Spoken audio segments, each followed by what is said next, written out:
প্রিয় দর্শক, আপনারা দেখছেন ডিএন বাংলা এবং আজকে যে অনুষ্ঠান আমরা শুরু করছি পাবলিক ডিবেট, একেবারে অনলাইন ডিবেট। সেই ডিবেটের যে অনুষ্ঠান জানতে চাই বাংলা এই নামে অনুষ্ঠান আমরা আজকে থেকে শুরু করছি। বিভিন্ন রকম যে ঘটনা সাম্প্রতিককালে ঘটবে সেটা নিয়ে একেবারে ডিবেট হবে।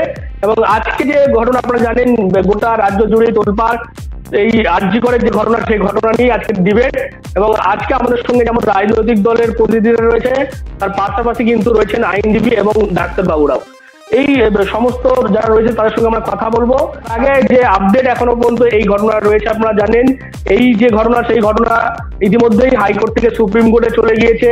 সুপ্রিম কোর্ট প্রাথমিক যে রিপোর্ট, স্ট্যাটাস রিপোর্ট, সেটা সিবিআই এর কাছে দিয়ে পাঠিয়েছে। তারপরে কিন্তু আন্দোলন থেমে নেই, আন্দোলন চলছে। এই বিষয় নিয়ে আমরা কথা বলবো। আমাদের সঙ্গে যারা রয়েছে প্রথমে পরিচয় করে দিই। আমাদের সঙ্গে রয়েছে চিকিৎসক মৃদাঙ্গ মৌলি সাহা, অন্যদিকে রয়েছেন আমাদের কলকাতা হাইকোর্টের আইনজীবী সৈয়দুজ্জামান, তৃণমূলের মুখপাত্র হিসেবে রয়েছে সূর্য দে, পাশাপাশি সিপিআইএম এর প্রতিনিধি হিসেবে রয়েছে পার্থদা, অন্যদিকে আমাদের যেমনটা বিজেপির প্রতিনিধি হিসেবে রয়েছে গুঞ্জন চক্রবর্তী, এবং তার পাশাপাশি আপনারা দেখতে পাচ্ছেন আমাদের সঙ্গে আরো একজন জয়েন করার কথা আছে আইএসএফ এর, উনি এখনো উপস্থিত হয়নি। এবং তার পাশাপাশি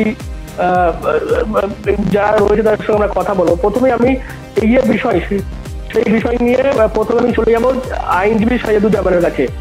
কারণ এই যে আইনের যে ভাষা, আপনারা জানেন সুপ্রিম কোর্ট যেটা বলেছে যে বিভিন্ন বিষয় সুপ্রিম কোর্ট প্রশ্ন তুলেছে। পুলিশের ভূমিকা যেমন প্রশ্ন তুলেছে, পাশাপাশি কিন্তু রাজ্যের যে ভূমিকা সেটা নিয়েও কিন্তু একাধিক বিষয় নিয়ে ক্ষোভ প্রকাশ করেছে সুপ্রিম কোর্ট। সেই বিষয় নিয়ে আমরা প্রথমে সৈয়দুজ্জামানের কাছে যাবো। সৈয়দুজ্জামান, আপনাকে ওয়েলকাম আমাদের এই ডিবেট অনুষ্ঠানে। কি বলবেন সামগ্রিক এই বিষয় নিয়ে? একটা দেরিতে কেন, অর্থাৎ মারা গেছে তো যদি ধরে নিই সকালবেলায়, এফআইআর হলো 11:45, এতটা দেরি কেন হলো?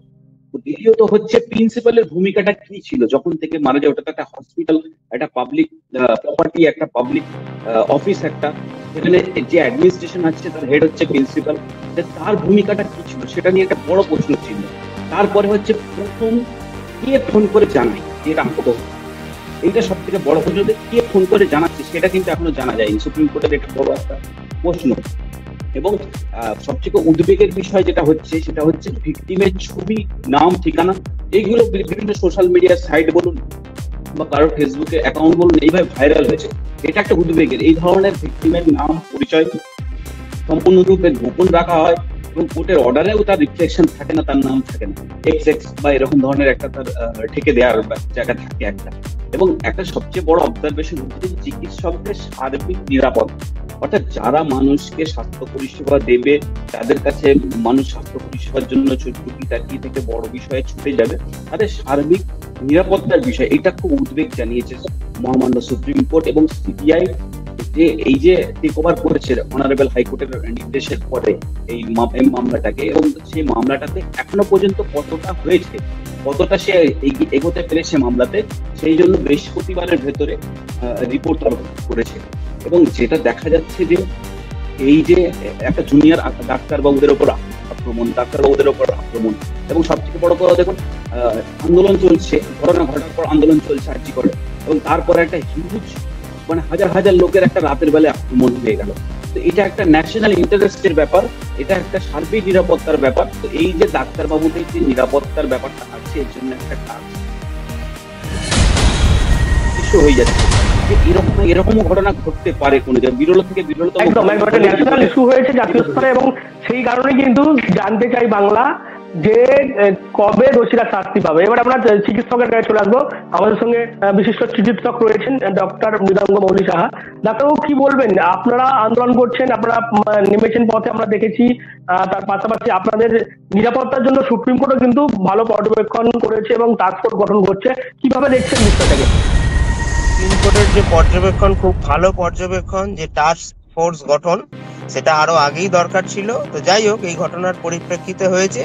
কিন্তু যে ঘটনাটা ঘটেছে, নৃশংস ধর্ষণ করে হত্যা, সেই ঘটনাটা কোনোভাবেই তার যে প্রকৃত অপরাধী তাদেরকে যে প্রথম থেকে একটা চেষ্টা করা হয়েছিল যে আড়াল করা,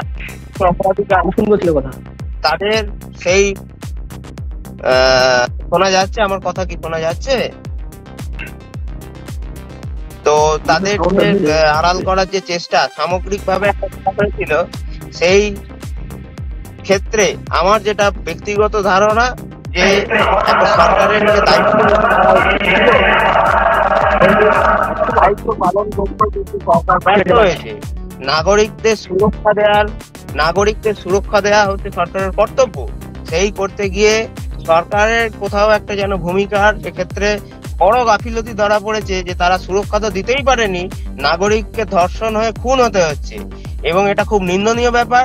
আমার মনে হয় দ্রুততার সাথে তদন্ত শেষ করে যে প্রকৃত অপরাধী, যাদেরকে একদম আইনের মাধ্যমে শাস্তি, যাতে কঠোরতম শাস্তি হয়, সেই ব্যবস্থা করা উচিত।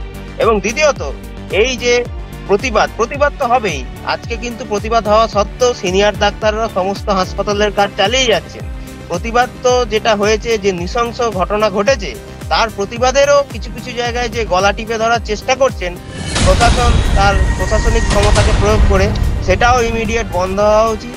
এবং এটা আমার মত যে নাগরিক কোনো অন্যায় ঘটলে তার প্রতিবাদ নাগরিক করবে, তাকে কখনো আমরা তাকে প্রতিহত করা বা রাষ্ট্রবল প্রয়োগ করে তাকে কখনো সেই ব্যাপারটাকে ধামাচাপা দেওয়ার চেষ্টা করাটা সঠিক নয়। প্রতিবাদ যতক্ষণ না অবধি তার দোষীরা শাস্তি পাচ্ছে, এই প্রতিবাদ চলছে এবং চলবেও। সুপ্রিম কোর্টের যে পর্যবেক্ষণ, তাতেও কিন্তু সুপ্রিম কোর্ট বিভিন্ন দিক থেকে রাজ্য সরকারের ভূমিকার প্রশ্ন তুলেছে। কেন এই ঘটনা ঘটে যাওয়ার পরেও দুদিনের মাথায় আরজি করে দুষ্কৃতী হানা হলো, দুষ্কৃতী হানা রুখতে কেন পুলিশ প্রশাসন ব্যর্থ হলো? আপনারা জানেন যে সুপ্রিম কোর্টের রায় আজকেই ওই সিআইএসএফ কেন্দ্রীয় বাহিনীকে তারা সুরক্ষার ইয়েটা তুলে দিয়েছেন। তা হাসপাতাল, তারা তো এয়ারপোর্ট, টাঁকশাল এসব পাহারা দেয়। তা আমাদের রাজ্যে কি এতই দুরবস্থা যে হাসপাতাল পাহারা দেওয়ার জন্য সিআইএসএফ বাহিনী লাগবে? এই জিনিসগুলো কিন্তু খুবই দুঃখের এবং খুবই বেদনার। প্রশাসনকে অবিলম্বে নিরপেক্ষ হতে হবে, দোষীদের আড়াল করা চলবে না, এবং তাদের কঠোরতম শাস্তি দ্রুততার সাথে দিতে হবে। তাতে প্রশাসনকেও সাহায্য করতে হবে, না সাহায্য করতে পারলে তাহলে প্রশাসনকে সরে দাঁড়াতে হবে। কিছু করার নেই, কারণ জিনিসটা যেটা ঘটেছে নৃশংস। সারা দেশ কেন, সারা বিশ্বে আমার বহু বন্ধু আছেন যারা আমেরিকা, ইংল্যান্ডে থাকেন, বেলজিয়ামে আছেন, সবাই ছবি পাঠিয়েছে, তারা পর্যন্ত প্রতিবাদ করছে। অতএব এক্ষেত্রে এটা একটা সিরিয়াস ম্যাটার অফ কনসার্ন, এবং এই জিনিসটাকে কোনোভাবেই মানে সহ্য করা যায় না, সীমার বাইরে। একদমই ডাক্তার, আপনি আপনাদের এটা এই সমস্ত প্রশ্ন তোলা স্বাভাবিকই, কারণ চিকিৎসকদের যেভাবেই এইরকম বিভিন্ন ক্ষেত্রেই আমরা দেখছি নিগৃহীত হতে হয়। এই যে বিষয়টা আপনি বললেন, এটা নিয়েই কিন্তু রাজনীতি হচ্ছে, এটা নিয়েই বিরোধীরা, শাসক দলের যারা রয়েছে তাদেরকে প্রশ্ন তুলছে যে কেন চিকিৎসক তাদেরকে নিরাপত্তা দিতে পারছে না, বা হাসপাতালে এরকম ভাঙচুর হচ্ছে, সেখানে কিভাবে এত মানুষ গিয়ে ভাঙচুর হামলা চালালো দুষ্কৃতীরা, সেই প্রশ্নগুলো সুপ্রিম কোর্টে তুলেছে। এই বিষয় নিয়ে কিন্তু এবারে আমরা সরাসরি তৃণমূলের যিনি প্রতিনিধি রয়েছে সূর্যদেব, তার কাছে যাবো। সূর্যবাবু, আপনার শাসক দল তৃণমূল সরকার এই সমস্ত আমলে এইরকম ঘটনা ঘটলো, এবং তারপর আপনাদের প্রশাসন তারা নিরাপত্তা দিতে পারলো না, কি বলবেন? এই প্রশ্নই কিন্তু বিরোধীরা তুলছে। বিভিন্ন সময় এই ধরনের ঘটনা ঘটেই চলেছে, আজকে থেকে না। সেই বলতে গেলে সেই 1990 সালের ঘটনা বলতে হয়। আপনারা দেখেছিলেন যে 3 জন স্বাস্থ্যের আধিকারিক, একজন ইউনিসেফের কর্মী আর 2 জন স্বাস্থ্য আধিকারিক কিভাবে রেপ হয়েছিল। সেখানে সেই রেপকে বাধা দিতে গিয়ে দুষ্কৃতীদের হাতে যারা বাধা দিতে গেছিল তাদেরকে মারা যেতে হয়েছিল, নিহত হয়েছিল তারা। তারপরে একের পর এক আশিবা থেকে শুরু করে বিভিন্ন ক্ষেত্রে, মণিপুর থেকে শুরু করে বিভিন্ন ক্ষেত্রে। তো আমরা একটাই দাবি জানাই, আমাদের মুখ্যমন্ত্রীরও তাই দাবি, আমাদের সবার দাবি এক হওয়া উচিত যে দোষীদের as soon as possible enquiry শেষ করে তাদের যাতে ফাঁসি হয়, সেই দাবি আমরা জানাবো। এবং অবশ্যই সঠিক তদন্ত জানতে চাই বাংলা, যে কবে দোষীরা শাস্তি পাবে। দেখুন, এটা তো আদালতের উপর নির্ভর করছে, সিবিআই এর উপর নির্ভর করছে। তারা টেক ওভার করেছেন, আদালত হাইকোর্ট থেকে। আমি একটু বিজেপির কাছে যাবো। বিজেপির গুঞ্জন চক্রবর্তী রয়েছেন, বিজেপি নেতা। গুঞ্জনবাবু, তৃণমূল তারাও বিচার চাইছে, তারাও বলছে যে আমরাও শাস্তি চাই, কি বলবেন, কিভাবে দেখছেন বিষয়টাকে? দেখুন, প্রথমে সবাইকে নমস্কার। শুনতে পাচ্ছেন আমার কথা? হ্যালো হ্যালো, হ্যাঁ হ্যাঁ বলুন। আমি উকিল বাবুর কথা শুনলাম। ডাক্তার হ্যাঁ বলুন, আমি আপনার কথা শুনতে পাচ্ছি, বলুন, দর্শকরা শুনতে পাচ্ছে, কি বলবেন? আজকে আরজি করের যে ঘটনাটা ঘটেছে, সেই ঘটনাটা অত্যন্ত নিন্দনীয় ঘটনা। এর আগে কয়েকটি ঘটনা আমি বলতে চাইছি। পাঁচটির ঘটনা, হাঁসখালি ঘটনা, ধানতলা ঘটনা, কামদনি ঘটনা, সিউড়ির ঘটনা, রানাঘাট ঘটনা, কার্যিক ঘটনা, প্রত্যেকটা কি দুষ্টু ছেলেরা ঘটিয়েছে। আজকে আরজি করের ঘটনা প্রত্যেকটি মানুষকে, শুধু কোনো রাজনৈতিক দল নয়, প্রত্যেকটি মানুষকে নাড়ি দিয়ে গেছে। শুধু মহিলা নয়, শুধু নারী নয়, সমস্ত পুরুষ জাতিকে পর্যন্ত নাড়ি দিয়ে গেছে সারা বিশ্ব। আজকে পশ্চিমবঙ্গের বাইরে ভারতবর্ষের বাইরে সারা পৃথিবীতে এই নিয়ে আন্দোলন চলছে, প্রতিবাদ চলছে। একটা ধিক্কারজনক ঘটনা যে একটি মহিলা ৩১ বছর বয়স, তিনি ডাক্তারি করে নিজের জায়গা স্টাবলিশ করবেন, সেই মহিলার নিরাপত্তা নেই। সুতরাং আমাদের মতো সাধারণ মানুষের নিরাপত্তা কি হতে পারে? আজকে প্রত্যেকটি নারী, প্রত্যেকটি মহিলা, কেউ নাইট শিফট করে 11টায় ফিরছে, কেউ 12টায় ফিরছে। আজকে কি তাদের পরিস্থিতি কি হতে পারে? সুতরাং এই যে ঘটনাটা যে প্রত্যেককে নাড়িয়েছে, আজকে কেউ কাউকে ডাকেনি, প্রত্যেকে রাত্রির 11টা 12টার সময় রাস্তায় বেরিয়েছে। প্রত্যেক নারী, প্রত্যেক মহিলা রাত দখল করতে বেরিয়েছে। যে রাজ্যে মুখ্যমন্ত্রী মহিলা, সেই রাজ্যে যদি মুখ্যমন্ত্রীর মহিলা হওয়ার পরও সেই রাজ্যে মহিলারা নিরাপত্তাহীনতায় ভোগে, এর থেকে নিন্দনীয় বা ধিক্কারজনক ঘটনা আর কিছু হতে পারে না। তাই বলতে চাইছি, এই ঘটনা আজকে নতুন নয়, এই ঘটনা দীর্ঘ কয়েক দশক ধরে চলে আসছে। আজকে ধানতলা গণধর্ষণ কাণ্ড মনে করিয়ে দিচ্ছে আমাদের। নারী পুরুষ সর্বশেষে সবাই মিলে রাস্তায় নেমেছে, এটা দরকার ছিল। এবং আগামী দিনে দেখুন এই আন্দোলন আরো ভয়াবহ হবে। ধিক্কার জানাই এরকম প্রশাসনকে, যে প্রশাসন একটি আরজি করের মতো হসপিটালকে সুরক্ষা দিতে পারে না, সেখানে সিআইএসএফ কে দিতে হয় আইনের মাধ্যমে, যেখানে সুপ্রিম কোর্ট বিচারাধীন এবং সিবিআই বিচারাধীন। মাননীয় মুখ্যমন্ত্রী নিজের পুলিশের ওপর ভরসা নেই, উনি নিজেই স্বীকার করেছেন যে সিবিআইকে দিতে হবে। তাই বলতে চাইছি, আগামী দিনে এই আন্দোলন আরো ভয়ঙ্কর থেকে ভয়ঙ্করতম জায়গায় যাবে। এই আন্দোলন আটকানোর ক্ষমতা এই প্রশাসনের নেই, আর এই মুখ্যমন্ত্রীর নেই। আমাদের একটাই দাবি, প্রত্যেকটি মানুষের একটাই দাবি, এখানে আমি রাজনৈতিক বক্তব্য রাখতে চাইছি না, যে দফা 1 দাবি 1 মুখ্যমন্ত্রীর পদত্যাগ। সুতরাং এই মুখ্যমন্ত্রী, মহিলা মুখ্যমন্ত্রী আমলে যে রাজ্যে মহিলাদের সুরক্ষা একদম শূন্য হয়ে গেছে, তলানিতে এসে ঠেকেছে, এখানে আমাদের আর কিচ্ছু বলার নেই। আমাদের একটি দাবি, আগামী দিন দেখুন এই আন্দোলন যে শুরু হয়েছে, আন্দোলন থামবে না, আন্দোলন দীর্ঘায়িত হবে। আর এমন দীর্ঘায়িত হবে যে একদম আন্দোলন থামবে না, আন্দোলন চলবে। এবং সেই কারণে আন্দোলনে প্রত্যেকেই কিন্তু জানতে চাইছে, বাংলা জানতে চাইছে যে কবে দোষীরা শাস্তি পাবে। আমি একটু বামেদের কাছে, আমাদের সঙ্গে সিপিআইএম নেতা পার্থদা রয়েছে। পার্থবাবু, কি বলবেন? তৃণমূল তারাও বিচার চাইছে, বিজেপি বলছে আন্দোলন হবে, অথচ আপনারা বারবার আঙুল তোলেন যে বিজেপি শাসিত রাজ্যেও তো এরকম ঘটনা ঘটছে, কি বলবেন আপনারা? হাসপাতাল ভাঙচুর করার জন্য, তাদের জন্য বিচার চাই। একটা সিভিক ভলান্টিয়ারকে ধরে তার বিচার চাইছে। একটা যে হচ্ছে অপদার্থ, যে হচ্ছে একটা অপদার্থ প্রিন্সিপাল, তাকে পদত্যাগ করার 4 ঘন্টার মধ্যে তাকে রিপোস্ট দিচ্ছে, এবং সেখানকার ন্যাশনাল মেডিকেল স্টুডেন্টরা অপোজ করছে। ওনারা এসব কথা বলেন, রাজনীতি হচ্ছে, সবটাই রাজনীতি। একটা মানুষের, একটা মেয়ে খুনুন,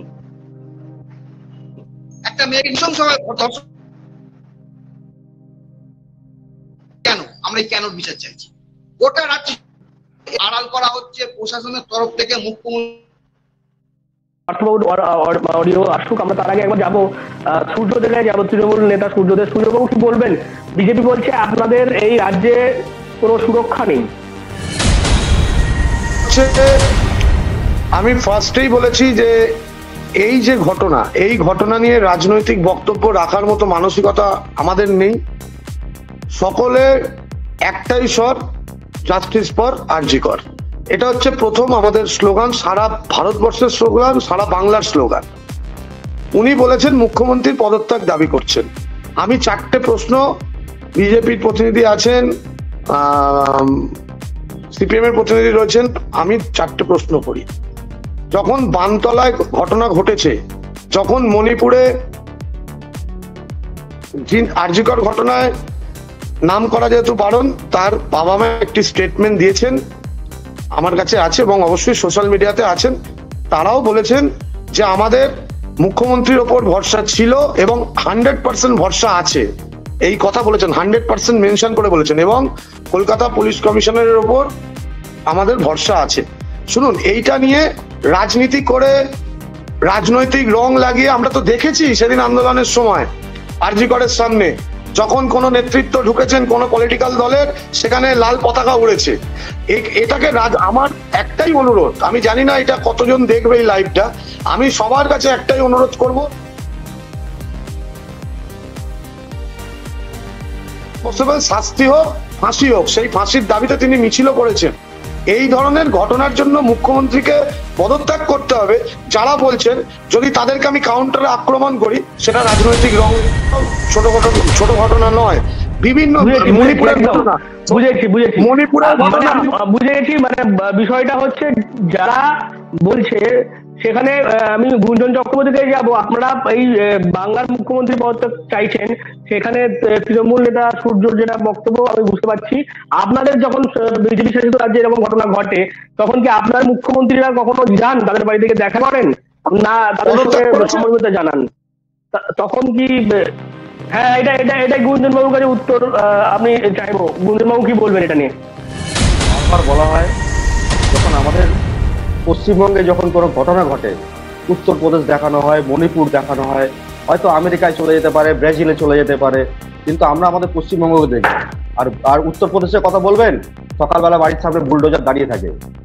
আর দ্বিতীয় কথা বলতে চাইছি, দেখুন আরজি করের ঘটনা নিয়ে যখন আলোচনা হচ্ছে, আরজি করে যিনি এক্স প্রিন্সিপাল ছিলেন, তার মাথায় কার হাত আছে যে বারবার ওনাকে একটা জায়গা থেকে ট্রান্সফার করে আবার তাকে প্রমোশন দেওয়া হয় আরেকটা জায়গায় প্রিন্সিপাল করার জন্য?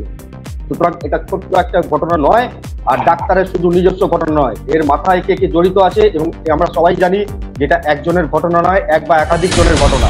আর এই ঘটনার পিছনে যারা যারা আছে এবং সন্দেহ করছেন যে এর পেছনে আরো অনেকে আছে, আমি একটু কথা বলবো। আইনজীবী রয়েছে সাইয়েদুজ্জামান, রাজনীতি নেতারা বলছে যে এই ঘটনাটা একজনের পক্ষে সম্ভব নয়।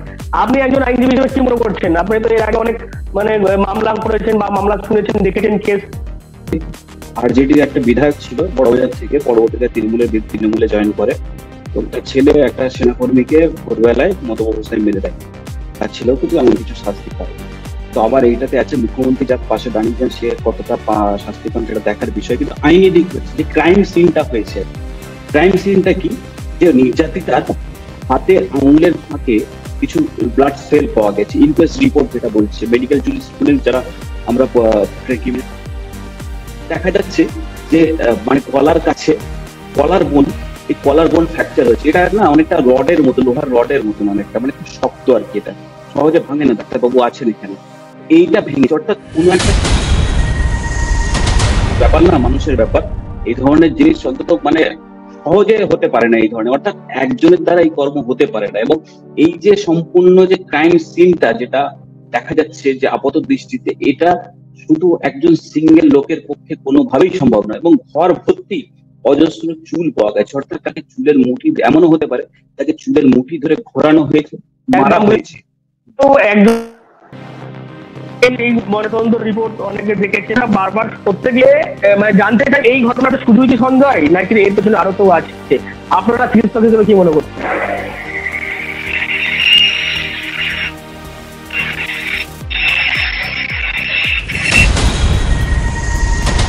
এবং আমি রিউমার গুলোতে যাচ্ছি না যে ডেড বডির পাশে বসে আলোচনা, ওসব রিউমারের আমি যাব না। যে যুক্তির কথা, যে অবজারভেশন, প্রিন্সিপাল কেন এফআইআর দায়ের করেনি, এটা একটা বিরাট। একদম ডাক্তার, বুঝতে পেরেছি একদম, যে করেই হোক এই ঘটনাকে একটা চাপার চেষ্টা হচ্ছে, এমনটাই আপনারা বলতে চাইছেন। সুরবাবু কি বলবেন? এই চিকিৎসক থেকে শুরু করে বিরোধী নেতারা প্রত্যেকেই বলছে আপনাদের সরকার, আপনারা এই ঘটনাকে চাপতে চাইছেন। তৃণমূল কংগ্রেস পরিচালিত যে প্রশাসন আছে সেটাও তারাও চাইবেন না, কিন্তু এই ধরনের ঘটনা ঘটেছে, বিচারাধীন কোর্টে ব্যাপারটা কোর্ট অবজারভেশন করছেন কোর্ট। আমি এই জন্য এই ব্যাপারে কোনো মন্তব্য করব না।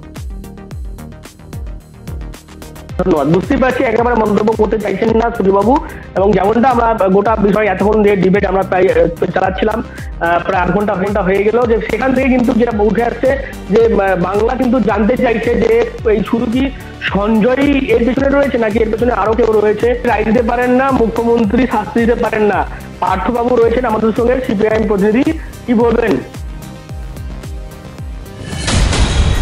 পার্থ আসুন, আমরা একটু সাইয়েদুজ্জামানের কাছে আইনজীবী বারবার হাত তুলছিলেন, কি বলবেন? যিনি শাসক দলের নেতা রয়েছেন তিনি বলছেন এই যে বিষয়, সেই বিষয়ে রায় বা শাস্তি দেওয়া বিষয়টা কিন্তু কোর্ট এবং পুলিশের। এখানে মুখ্যমন্ত্রী তার কাছে দাবি করলে সেইভাবে কিন্তু ফল পাওয়া যাবে না, কারণ মুখ্যমন্ত্রী তিনি রায়ও দিতে পারেন না, আর তিনি শাস্তি দিতে পারেন না। ইউডি কেস হয়, একটা দায় সারা একটা ক্রাইমের এগেনস্টে প্রথমে যেখানে এফআইআর হওয়া উচিত, তদন্ত ইনিশিয়ালি শুরু হওয়া উচিত, সেখানে একটা ইউডি কেস নামমাত্র করে এটাকে ধামাচাপা দেওয়ার চেষ্টা করা হয়েছে। কেউ আত্মহত্যা করলে ইউডি কেস হয়, কিন্তু এটা তো আত্মহত্যা নয়, যে ক্রাইম সিন যেটা হয়েছে।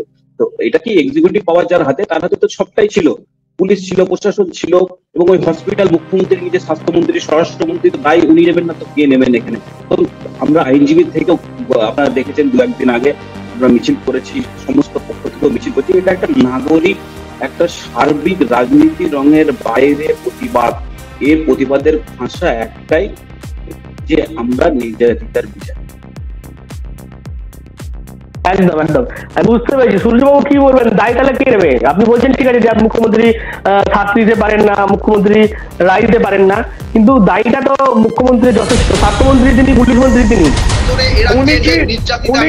উনি তো বিচার ব্যবস্থা নিয়ে বলছেন, উনি কি রেপের ক্লাসিফিকেশন করছেন? রেপ তো রেপই, আবারও তো বলছি একই কথা। ওনারা এটা শুনুন শুনুন, আমি একটা কথা বলি, পার্থদা একটা কথা বলি, পার্থদা আমি একটা কথা বলতে চাইছি। রেপের ক্লাসিফিকেশন হয় না, রেপ রেপই। এই ধরনের ঘটনা আপনাদের আমলেও হয়েছে, এই আমলেও হয়েছে। কোন প্রশাসনই চান না, আপনাদের প্রশাসন চাইতো নাকি রেপ হোক বেশি বেশি করে? কোন প্রশাসনই চাইবে না। এটা একটা ঘটে গেছে, এটা নিশ্চয়ই আমি তো প্রকাশ্যে বলছি, দায়ভার প্রশাসনের আছে, দায়ভার রাজ্য সরকারের আছে। আপনাদের সময়ও যখন হয়েছে আপনাদের দায়ভার ছিল, কিন্তু তখন এই আন্দোলন আপনাদের মুখ্যমন্ত্রী সংগঠিত করতে দেননি, আপনাদের মুখ্যমন্ত্রী সংগঠিত করতে দেননি। আর আপনি যে বলছেন না যে কেস টু কেস, সব কেস টু কেস বিচার হয়েছে, কেস টু কেস সাজা হয়েছে, রিজওয়ানুর রহমান এখনো রায় হয়নি, বিভিন্ন কেসে এখনো রায় হয়নি, সিবিআই হস্তক্ষেপে যেসব মামলা, সমস্ত মামলার রায় এখনো হয়নি। আর কেস টু কেস সাজা আপনাদের সরকার দেয়নি, কেস টু কেস সাজা মহামান্য আদালতে হয়েছে যদি হয়ে থাকে। আর আপনি যে বলছেন 16 বার আইনজীবী চেঞ্জ হয়েছে, 16 বার, আপনি এটা জানতে পারেন, আমার এটা জানা নেই। কামদুনি কেসে বলছেন 16 বার আইনজীবী, আমার জানা নেই, আপনার এটা জানা থাকতে পারে। আপনারা কোথায় ছিলেন? আমি আপনাদের আবারও বলছি, না না, এটা শাস্তি হোক ফাঁসি হোক, আমরা সবাই একই কণ্ঠস্বর, জাস্টিস ফর আরজি কর, এটা তো স্লোগানই। আমরা একটাই কথা বলি, মণিপুরের ঘটনার সময় প্রধানমন্ত্রী কোথায় ছিলেন? একটা ওয়ার্ড বেরিয়েছে প্রধানমন্ত্রীর মুখ থেকে? মণিপুরের মেয়েরা মেয়ে নয়? আজকে গুঞ্জন বাবু বলছেন উনি আমেরিকায় চলে যাচ্ছেন, এই প্রশ্নটা গুঞ্জন বাবু কাছে যাবো। গুঞ্জন বাবু, মণিপুরের মেয়েরা মেয়ে নয়, পান্তলার মেয়েরা মেয়ে নয়, তারা স্বাস্থ্যকর্মী ছিল না, আসিফার মেয়ে নয়, এই প্রশ্ন তুলছেন, মেয়েরা রেপ হয়নি, তখন কোথায় ছিলেন আপনারা? এটা বলতে চাইছি। বলতে দিন 2012-এর পার্কস্ট্রিট কাণ্ডে মেয়েটির চরিত্র নিয়ে কথা হয়েছে। কামদুনি 2013-এ মেয়েটির এফআইআর ছিল, প্রেগন্যান্ট হয়ে গেছিল। সিউড়িতে 2014 সালে দুষ্টু ছেলেরা এরকম ঘটিয়ে থাকে। এই কথাগুলো কে বলেছে? আজকে বিচার সবাই চাইছে, সারা পশ্চিমবঙ্গের মানুষ চাইছে, সারা ভারতবর্ষের মানুষ চাইছে, সারা পৃথিবীর মানুষ চাইছে, বিচার চাইছে। তাহলে এই কথাগুলো কে বলেছে? আত্মহত্যা বলে চালানোর জন্য? প্রথমে মেয়েটি যখন নৃশংসভাবে ধর্ষণ করে হত্যা করা হলো, তার বাড়ি থেকে জানানো হলো, তার বাড়িতে জানানো হলো যে আত্মহত্যা করেছে। এই কথাগুলো কে বলেছিল? কোথায় মণিপুর নিয়ে প্রধানমন্ত্রী বলেছিল? কোথায় প্রধানমন্ত্রী নিয়ে বলেছিল মেয়েটা আত্মহত্যা করেছে? কোথায় উত্তরপ্রদেশে আদিত্যনাথ যোগী বলেছে মেয়েটি আত্মহত্যা করেছে? আমাদের রাজ্যের মুখ্যমন্ত্রী একমাত্র বলে থাকেন, দাঁড়ান, আপনাকে বলবো, আপনার সময়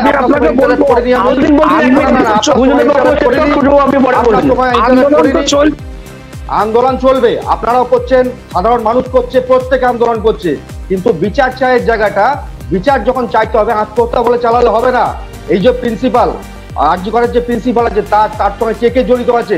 জনসম্পদ বলেছেন, মুখ্যমন্ত্রীর কথা বলেননি যে মেয়েটি আত্মহত্যা করেছে, মুখ্যমন্ত্রী বলেছেন? না না, মুখ্যমন্ত্রী বলেছেন কথা? মুখ্যমন্ত্রী এর আগে পার্কস্ট্রিট কাণ্ডে বলেননি যে মেয়েটির চরিত্র খারাপ? মুখ্যমন্ত্রী কাণ্ডে বলেননি? আপনি যখন বলছেন একটু হাতরাস নিয়ে আপনাদের নেতা নরেন্দ্র মোদী একটা স্টেটমেন্ট বলুন না। আপনি শুনছেনই না, আপনি আমাকে বলছেন, আমি আপনাদের সম্মান করে তাদের মতো একটা কথা বলি, আপনি একটু হাতরাস নিয়ে বলুন, আপনি একটু হাতরাস নিয়ে বলুন।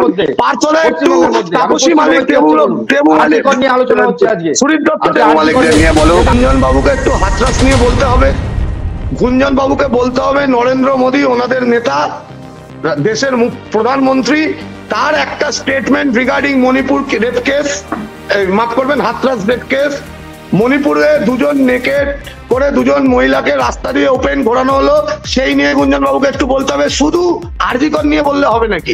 আরজি কর নিয়ে তো আমরাও শাস্তি চাই। আমি একদম অ্যাজ এ হিউম্যান বিং আমি ধরে নিচ্ছি, যদি আমার বোন হতো মেয়েটি, আমি ডেফিনেটলি সেটা চাইতাম, এখন সেটাই চাই, এবং তৃণমূল কংগ্রেস সেটা চায়, মমতা বন্দ্যোপাধ্যায় সেটাই চান যে ফাঁসি হোক। আজকে বলতে গেলে সার্বজনীন ভাবে বলতে হবে, সার্বিক ভাবে বলতে হবে।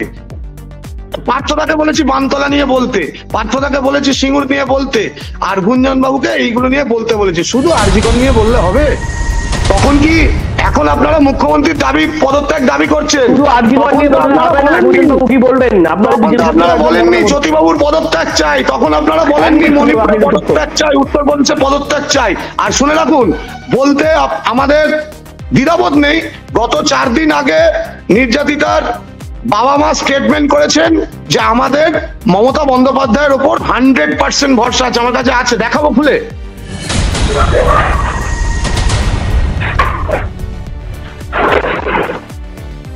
রাজনৈতিক কথা বলতে ইচ্ছুক ছিলাম না, বলতে বাধ্য করা হলো। সংবাদ মাধ্যমে দেখিয়েছেন মাত্র কয়েকদিন আগে আমাদেরই রাজ্যে এক আদিবাসী মহিলা ধর্ষিত হয়েছে। আমাদের রাজ্যে একের পর এক ঘটনা। আমরা কোন রাজ্যে কোথায় কি হয়েছে, হাতরাস, মণিপুর, বামফ্রন্ট জমানায় কি হয়েছে আমরা দেখতে যাচ্ছি না। কিন্তু যখন আরজি করের ঘটনাটা সামনে আসছে, যে ন্যাক্কারজনক ঘটনা, এমন কোনো ঘটনা নেই যেটা নিয়ে সারা দেশ উত্তাল হয়ে গেছে। আজকে আরজি করের ঘটনা নিয়ে সারা দেশ উত্তাল হয়ে গেছে। আজকে পশ্চিমবঙ্গের মান সম্মানটা কোন জায়গায় গেছে, কোন তলানিতে এসে পড়েছে। এটাকে ধামাচাপা দেওয়ার যে চেষ্টা হয়েছিল, আত্মহত্যা বলে চালানোর চেষ্টা হয়েছিল, সেগুলোকে আস্তে আস্তে বিরোধীদের চাপে পড়ে বা জনসাধারণের চাপে পড়ে আজকে বলুন, এই যে প্রিন্সিপাল যে ছিলেন আরজি করের, তাকে কি কারণে প্রমোশন দেওয়া হচ্ছিল, কোন কারণে, আর তিনি কতবার এই একই জায়গায় বারবার ব্যাক করে আসছিলেন, কার ছত্র ছায়া রয়েছে। আজকে আমাদের মুখ্যমন্ত্রীও মহিলা, পুলিশ মন্ত্রীও মহিলা এবং স্বাস্থ্যমন্ত্রীও মহিলা, 3টে দপ্তর উনি নিয়ে বসে রয়েছেন। সেখানে যখন উনি নিয়ে বসে আছেন, ওনার উপর দায়ভার চাপবেই প্রত্যেকটি জায়গায়। কোন রাজ্যে আপনি বলুন এক একটি সিএম 4টে করে দপ্তর নিয়ে বসে রয়েছে? এটা আমাদের পশ্চিমবঙ্গে সম্ভব। আজকে যখন উনি নিয়ে বসে আছেন সব ঠিক আছে, উনি কাউকে যোগ্য মনে করেন না বলে, কিন্তু যখন নিয়ে বসে আছেন প্রতিটা নারীর, প্রতিটা মহিলার রাত্রির সুরক্ষা, দিনের সুরক্ষা তার উপরই বর্তায়, এবং তিনি দায়ী থাকবেন যদি এরকম কোনো ইনসিডেন্ট ঘটে থাকে। আরজি করের ঘটনা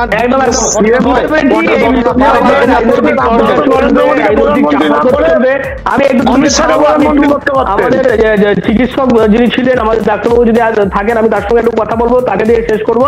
ডাক্তারবাবু, আপনাদেরকে সুপ্রিম কোর্ট অনুরোধ করেছেন যে কর্মবিরতি তুলে নিতে, কারণ যেভাবে বিভিন্ন জায়গাতেই চিকিৎসা এমার্জেন্সি পরিষেবা চালু থাকলেও চিকিৎসা অনেকে পাচ্ছেন না, এমনটা কিন্তু ছবি উঠে আসছে, যার কারণে সুপ্রিম কোর্ট আপনাদেরকে কিন্তু অনুরোধ করেছে কর্মবিরতি তুলে নেওয়ার জন্য। কি ভাবছেন আপনারা? কর্মবিরতি কোনোদিনই ছিল না। কর্মবিরতি জুনিয়র ডাক্তাররা করছিল, সিনিয়র ডাক্তাররা সমস্ত হাসপাতালে এমার্জেন্সি পরিষেবা চালিয়ে যাচ্ছিল। আমাদের যেমন কল্যাণী মেডিকেল কলেজ আমি বলি, যারা সিনিয়র ডাক্তাররা জেনারেল এমার্জেন্সি, অবস্টেট্রিক এমার্জেন্সি সবই চালিয়ে যাচ্ছিল। সাধারণ মানুষের হয়রানি অ্যাজ কিছু যাতে না হয় সেই দিকে মাথা রেখেই আমরা সব পরিষেবা চালিয়ে গেছি। এখন এটা জুনিয়র ডাক্তাররা তো কর্মবিরতি করবেই, তাদের সাথে এরকম ঘটনা ঘটেছে এবং সেটাকে মহামান্য আদালত মানবিকতার সাথেই দেখেছে, এবং তারা যে আবেদন করেছে সেটা নিয়ে যা পদক্ষেপ সেটা জুনিয়র ডাক্তাররা যেরকম নেবে। সাধারণত জয়েন্ট ডক্টরস অফ ফোরাম আছে, সেই ব্যাপারে আমার কিছু বলার নেই। তবে বাড়ির লোক বা মানে রুগী যারা পরিজন, তাদের পরিজন যারা চিকিৎসা করাতে নিয়েছে, অ্যাজ সাচ খুব গ্রস ঘটনা বা কোনো অসুবিধা সেগুলো আমাদের নজরে আসেওনি বা চোখেও পড়েনি। 2-1টা বিক্ষিপ্ত ঘটনা ঘটে থাকতে পারে। একদম একদম ধন্যবাদ ডাক্তার আপনাকে, এবং প্রত্যেককেই ধন্যবাদ জানাবো যারা ছিলেন আমাদের সঙ্গে এতক্ষণ ডিবেটে। প্রত্যেককে অনেক ধন্যবাদ। এই ঘটনার প্রত্যেকেই নিন্দা করছেন, যতই এখানে রাজনীতি হোক বা বিভিন্ন ক্ষেত্রে যা কথা উঠে আসুক, সকলেই কিন্তু একটাই স্বর যেটা বলছিলেন, জাস্টিস ফর আরজিকর, সেটা প্রত্যেকেই এটা চাইছেন। আমরাও চাই এটার একটা সুবিচার হোক, এবং এই কারণেই কিন্তু এই যে অনুষ্ঠান জানতে চাই বাংলা সঞ্জয় একা নাকি এর পেছনে আরো কেউ আছে, জানতে চাই বাংলা কতদিনে এই সুবিচার হবে, জানতে চাই বাংলা এই প্রতিবাদ করেও কেন এখনো পর্যন্ত যারা এর পেছনে আছে বলে সন্দেহ করা হচ্ছে তাদেরকে ধরা হচ্ছে না কেন, জানতে চাই বাংলা সিবিআই এতদিন হয়ে গিয়েছে, তারপর এখনো যদিও প্রাথমিক রিপোর্ট স্ট্যাটাস রিপোর্ট দেয়নি, আগামী বৃহস্পতিবারের মধ্যে সুপ্রিম কোর্ট সেই স্ট্যাটাস রিপোর্ট চেয়েছে, সেটাও কিন্তু জানতে চাই বাংলা। এখন দেখার আগামীতে এই যে ঘটনা, যে মামলা, সেটা কতদূর এগোয় এবং তারপর কি ফল আসে এবং কবে দোষীরা শাস্তি পায়। কি বলবেন আপনারা এই বিষয় নিয়ে অবশ্যই কমেন্ট করে জানাবেন, এবং জানতে চাই বাংলার এই অনুষ্ঠান কেমন লাগলো, ওই প্রথম যে ডিবেট, অনলাইন ডিবেট, এই নিয়ে আপনাদের কি মতামত অবশ্যই জানাবেন কমেন্ট বক্সে কমেন্ট করে। এরকম আরো খবর পেতে নজর রাখবেন ডিএনএন বাংলায়। ডিএনএন বাংলা সবার মনে, সবার ফোনে।